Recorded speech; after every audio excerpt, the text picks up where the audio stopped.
नमस्कार। आज हम एक ऐसी किताब के आखिरी हिस्से में उतरने वाले हैं जो बाहर से तो एक बहुत ही साधारण जिंदगी की कहानी लगती है, पर अंदर से ये हमें जिंदगी के मतलब के बारे में बहुत कुछ सिखाती है। किताब है जॉन विलियम्स की स्टोनर, और हम बात करेंगे उसके आखिरी अध्याय की। बिल्कुल, और हमारा मकसद सिर्फ कहानी दोहराना नहीं है। नहीं, हम विलियम स्टोनर के साथ उसके आखिरी पलों में बैठना चाहते हैं, जब वो अपनी पूरी जिंदगी को तौल रहा है। सही। ये समझने की कोशिश करेंगे कि नाकामियों से भरी एक जिंदगी के अंत में उसे वो सुकून कैसे मिला जिसे पाने में बड़े बड़े कामयाब लोग भी चूक जाते हैं। तो चलिए शुरू करते हैं। कहानी हमें सीधे स्टोनर के बिस्तर पर ले जाती है। उसकी दुनिया अब बस एक पिछला कमरा बन के रह गई है। और लेखक जिस तरह से माहौल बनाते हैं, दोपहर ढल रही है, एक मक्खी भिनभिना रही है और बाहर जलते हुए कूड़े की एक तीखी गंध है। ये सब बहुत असली और उदास करने वाला लगता है। और ये छोटी छोटी बातें सिर्फ माहौल बनाने के लिए नहीं है। अच्छा। वो भिनभिनाती मक्खी एक क्लासिक प्रतीक है मौत और क्षय का। हाँ। और जलते हुए कूड़े की गंध मानो फेंकी हुई खत्म हो चुकी चीजों की महक हो। लेखक हमें इशारों में बता रहा है कि हम एक ऐसी दुनिया में हैं जो धीरे धीरे खत्म हो रही है, ठीक स्टोनर के शरीर की तरह। इसी माहौल में उसकी पत्नी एडिथ उससे एक बहुत ही क्रूर बात कहती है। हाँ। विली, तुम अंदर से पूरी तरह खोखले हो चुके हो। लेकिन स्टोनर पर इसका कोई असर नहीं होता। वो बस अलग थलग सा महसूस करता है। ऐसा क्यों है? क्या उसे अब किसी बात से फर्क ही नहीं पड़ता? मुझे लगता है उसे फर्क इसलिए नहीं पड़ता क्योंकि वो इस सच्चाई को बहुत पहले ही स्वीकार कर चुका है। वो जानता है कि अस्पताल का इलाज सिर्फ एक दिखावा था। वो मौत से लड़ने की कोशिश नहीं कर रहा। सही। यहाँ तक कि वो दर्द को दुश्मन नहीं बल्कि एक पुराने दोस्त की तरह देखता है जो वापस आ गया है। ये स्वीकृति ही उसके पूरे बर्ताव की बुनियाद है। वो लड़ाई के मैदान से बाहर आ चुका है और अब बस देख रहा है। और फिर उसका ध्यान अपनी बेटी ग्रेस की तरफ जाता है। हाँ। ग्रेस उससे मिलने आती है और ये मुलाकात दिल तोड़ने वाली है। वो खुश दिखने की नाकाम कोशिश कर रही है। कहती है, डैडी आप बिल्कुल ठीक लग रहे हैं, लेकिन सब कुछ कितना बनावटी है। और उनकी बातचीत में जो दूरी है वो साफ झलकती है। स्टोनर को वक्त का कोई अंदाजा नहीं है। बिल्कुल। जब उसे पता चलता है कि उसका नाती अब जूनियर हाई स्कूल में है तो उसे हैरानी होती है। ये दिखाता है कि वो असल दुनिया से, चलती फिरती जिंदगी से कितना कट चुका है। उसका दिमाग भी अब किसी एक चीज पर टिक नहीं पाता, यादों में भटक जाता है। और फिर ग्रेस वो सवाल पूछती है जो शायद सालों से उसके मन में था। हाँ। हम दोनों ने आपको निराश ही किया है ना? है ना? एक बेटी का अपने मरते हुए पिता से ये पूछना, ये बहुत भारी है। बहुत भारी। स्टोनर मना करने की कोशिश करता है, लेकिन उसका दिमाग उसे एक जवान एडिथ और अपनी नन्ही बेटी ग्रेस की यादों में खींच ले जाता है, जो उसके स्टडी रूम में चुपचाप बैठा करती थीं। और वो क्या कहता है? वो बस इतना ही कह पाता है, तुम हमेशा वहां थीं। वाह। ये एक ऐसी विदाई है जिसमें अलविदा नहीं कहा जाता।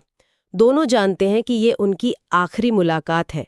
इसमें उन सारी बातों का बोझ है जो कभी कही नहीं गई, उन गलतफहमियों का जो जिंदगी भर रहीं। तो ग्रेस के साथ ये एक अधूरा दर्द भरा अलविदा होता है। आप उम्मीद करेंगे कि इसके बाद उसकी पत्नी एडिथ के साथ जो पल होंगे वो और भी ठंडे और कड़वे होंगे। हाँ, यही लगता है। लेकिन कमाल की बात है कि ऐसा बिल्कुल नहीं होता। उनके बीच एक अजीब सी शांति छा जाती है। हाँ, और ये अध्याय के सबसे हैरान करने वाले हिस्सों में से एक है। सालों की कड़वाहट और लड़ाई के बाद अब एक सुकून है। वो लोग बहुत मामूली बातें करते हैं, कैंपस में कौन सी नई इमारत बन रही है, लेकिन शब्दों के पीछे एक मौन समझौता है। शायद उन्होंने एक दूसरे को उन सभी चीजों के लिए माफ कर दिया है जिनके लिए वो जिंदगी भर लड़ते रहे। और स्टोनर खुद भी इस बारे में सोचता है। वो कहता है, अगर मैं और मजबूत होता, अगर मैंने उससे और ज्यादा प्यार किया होता।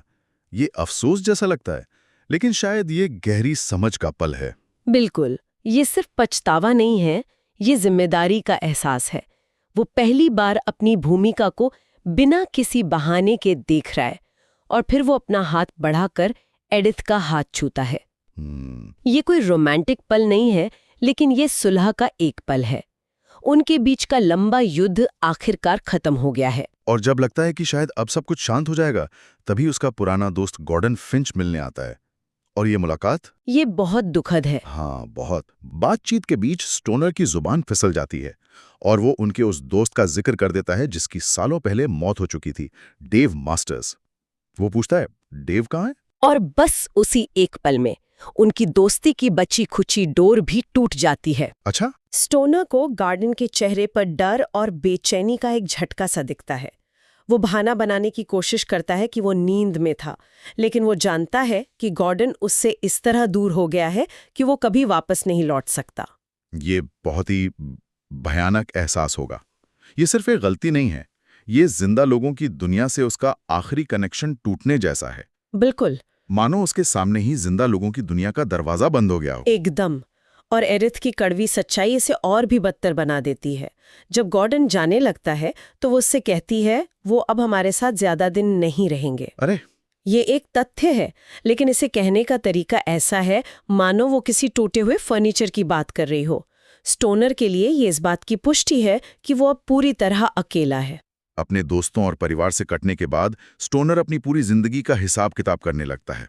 और ये कोई मीठी यादों का दौर नहीं है। नहीं, बिल्कुल नहीं। ये एक बेरहम ऑडिट है जिसमें उसे हर तरफ सिर्फ नाकामी नजर आती है। हाँ, और उपन्यास इसे एक एक करके गिनाता है। चलिए हम भी ऐसा करते हैं। दोस्ती। एक दोस्त डेव बेमतलब मर गया। दूसरा दोस्त गॉर्डन अब उससे डरकर दूर हो गया है। शादी एक ऐसा जुनून था जिसे वो कभी समझ नहीं पाया और वो एक कड़वे बंधन में बदल गया। प्यार, उसे कैथरीन से प्यार हुआ और उसने उसे जाने दिया। कैथरीन वाले हिस्से पर एक पल रुकते हैं। उपन्यास कहता है कि उसने उसे जाने दिया। क्या ये एक नाकामी थी? हाँ, ये एक सवाल है। या ये कुछ और था? ऐसा लगता है कि ये उसे उस स्कैंडल से बचाने के लिए एक बलिदान था जो उसकी जिंदगी बर्बाद कर सकता था। क्या ये उसकी जिंदगी का सबसे बड़ा प्यार और सबसे बड़ा त्याग नहीं था? ये एक बेहतरीन सवाल है और शायद यही इस ऑडिट की खूबसूरती है। बाहर से देखने पर ये एक नाकामी है, एक प्यार जो पूरा नहीं हुआ। सही। लेकिन स्टोनर के नजरिए से ये शायद सबसे मुश्किल और सच्चा काम था जो उसने किया। उसने अपनी खुशी से ज्यादा कैथरीन की भलाई को चुना। तो हाँ, ये नाकामी के भेष में एक जीत भी हो सकती है। और उसका काम, उसका पढ़ाना, जिसके लिए उसने अपनी पूरी जिंदगी लगा दी, वहां भी उसका मूल्यांकन बहुत कठोर है। वो एक शिक्षक बनना चाहता था और वो बना, लेकिन वो हमेशा से जानता था कि अपनी जिंदगी के ज्यादातर समय वो एक साधारण शिक्षक ही रहा। उसने ईमानदारी और ज्ञान की तलाश की, लेकिन यूनिवर्सिटी की राजनीति में उसे समझौता और तुच्छता मिली। उसने सोचा था कि सालों के अंत में उसे बुद्धिमानी मिलेगी, पर उसे अज्ञानता का एहसास हुआ। ये खुद के लिए बहुत ही निर्मम फैसला है। नहीं, क्या वो सच में एक साधारण शिक्षक था या ये सिर्फ स्टोनर का खुद को आंकने का क्रूर तरीका है? और यहीं पर वो सवाल आता है जो इस पूरे अध्याय की धुरी बन जाता है। कौन सा सवाल? इन सभी नाकामियों को गिनने के बाद वो खुद से पूछता है, तुमने उम्मीद ही क्या की थी? अच्छा। ये सवाल बार बार लौट कर आता है। ये निराशा का भी सवाल है और शायद मुक्ति का भी। और फिर अचानक सब कुछ बदल जाता है। वो एक सुबह जागता है और उसे कोई दर्द महसूस नहीं होता, उसे ताकत महसूस होती है। हाँ, वो खिड़की से बाहर देखता है और उसे एहसास होता है कि क्या हो रहा है। मौत करीब है। और यहाँ उसकी प्रतिक्रिया देखने लायक है। कोई डर नहीं, कोई घबराहट नहीं, बस एक गहरी शांति है। उसे लगता है कि एडिथ को बुलाना चाहिए, लेकिन फिर वो रुक जाता है। वो सोचता है कि मरने वाले स्वार्थी होते हैं। वो अपने आखिरी पल सिर्फ अपने लिए चाहते हैं, बच्चों की तरह। वो लड़ नहीं रहा है। नहीं, वो बस इसे होने दे रहा है। वो बाहर को छात्रों को हंसते हुए जिंदगी से भरपूर सुनता है और उसे कोई जलन या दुख नहीं होता। और फिर वही सवाल लौटता है, तुमने उम्मीद ही क्या की थी? लेकिन इस बार इस सवाल के साथ एक अजीब सी खुशी का एहसास होता है। नाकामी का पूरा ख्याल उसे छोटा और तुच्छ लगने लगता है। ये कैसे होता है? ये बदलाव क्यों आता है? यही इस उपन्यास का अंतिम सत्य है। अपनी जिंदगी की सारी नाकामियों को आमने सामने देखने के बाद उसे एहसास होता है कि वो चीजें उसकी पहचान नहीं है। अच्छा। उसकी पहचान उसकी उपलब्धियों या नाकामियों में नहीं, बल्कि सिर्फ होने में है। एक जबरदस्त ताकत के साथ उसे अपनी पहचान का एहसास होता है। वो खुद था और वो जानता था कि वो क्या था। मतलब बाहरी दुनिया को जो फैसला है वो अब कोई मायने नहीं रखता। तो सच्ची शांति उन नाकामियों को नजरअंदाज करने या उन्हें जीत में बदलने से नहीं मिली, बल्कि उन्हें स्वीकार करने और फिर ये महसूस करने से मिली कि वो उससे कहीं ज्यादा बड़ा है। बिल्कुल।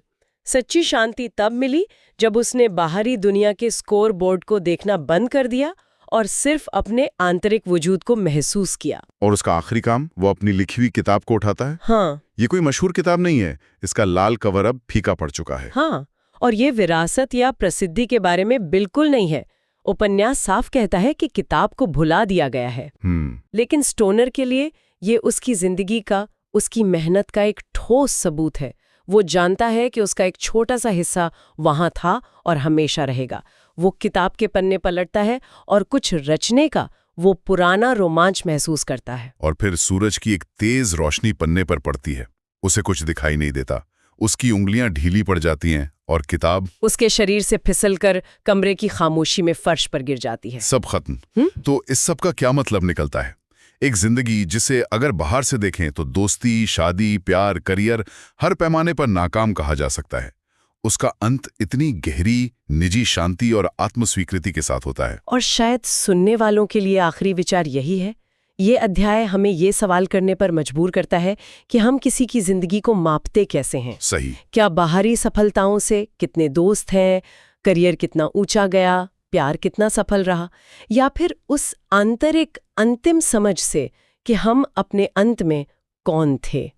स्टोनर की नाकाम जिंदगी उसे एक ऐसे मुकाम पर ले जाती है जहां शायद कई सफल लोग कभी नहीं पहुंच पाते। सुनने के लिए धन्यवाद।